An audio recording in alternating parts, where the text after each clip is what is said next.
Book theory in 4 minutes or less. Originally, this is an assignment in class, but I'm gonna release this on YouTube nonetheless, because this will take a long time to edit, and I think this would benefit from a little YouTube as well. Duck, Death, and Tulip is a children's book by an author that goes by the name of Wolf Earlbridge, and I must say that this book is worth reading all the way through. However, I will be showing most of the book here anyways, so if you don't want spoilers, you can stop this video or walk out of the room. Right? We're all set? Start the clock now. My theory is more focused on the secrets hidden in the book that people won't notice right away.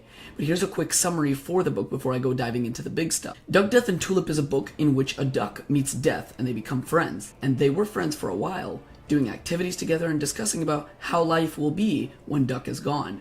But unfortunately, he lost Duck to death at the end of the book. However, I'm trying to decode why the duck died. At the end of the book, on the third last page, winter comes and the duck is dead. Now, most people might say the duck died to sickness, or the cold. I'm here to prove my side of the conversation. After I read the book about 5 times and stared at each page for a long time, I noticed something that boggled my mind. The name of the book is Duck, Death, and Tulip, correct? Most children ask where the tulip is, because it is quite well hidden. With the tiny amounts of words on each page, it is quick to skip over every single small detail that means a very big thing. Ever since the first page with Death on it, you see the very tulip that Death puts on top of Duck when he pushes her dead body down the river. He keeps that tulip until the 7th page. The tulip is now gone. My theory is that Death had slowly built a friendship with Duck, which is quite obvious actually, but this ties more into the tulip theory than you think. You see, the tulip is never seen ever again, because Death's hands are empty after the 6th page. You may also ask, why the tulip? Why not anything else, like another flower or another object? Tulips represent death. Heck, even the Devil's Gardens has tulips. Devil and Death, pretty much the same thing to me. They're friends or something, they go way back. But Death makes it seem like this happens to everyone when they die, or if they're gonna die.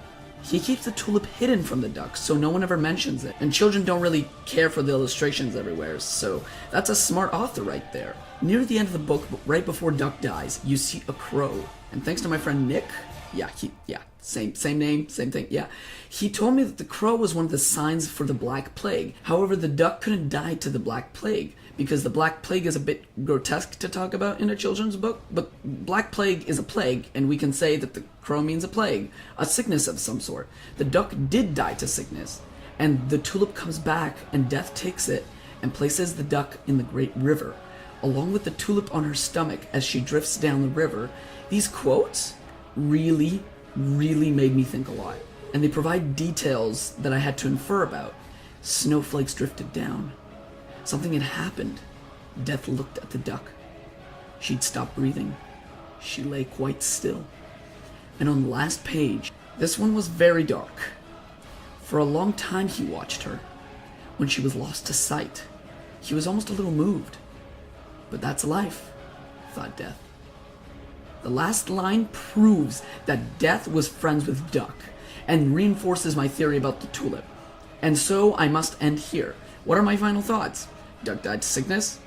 Death was friends with Duck. Death was disappointed with Duck's death. But another mystery remains. Did Death kill Duck? Or was it true that life does the job? Did this happen between Death and someone else before? Or did it not? But hey, that's just a theory. A book theory! Thanks for watching. If you want, you can put your possible theories down below in the comment section of the video. I'll be glad to read them.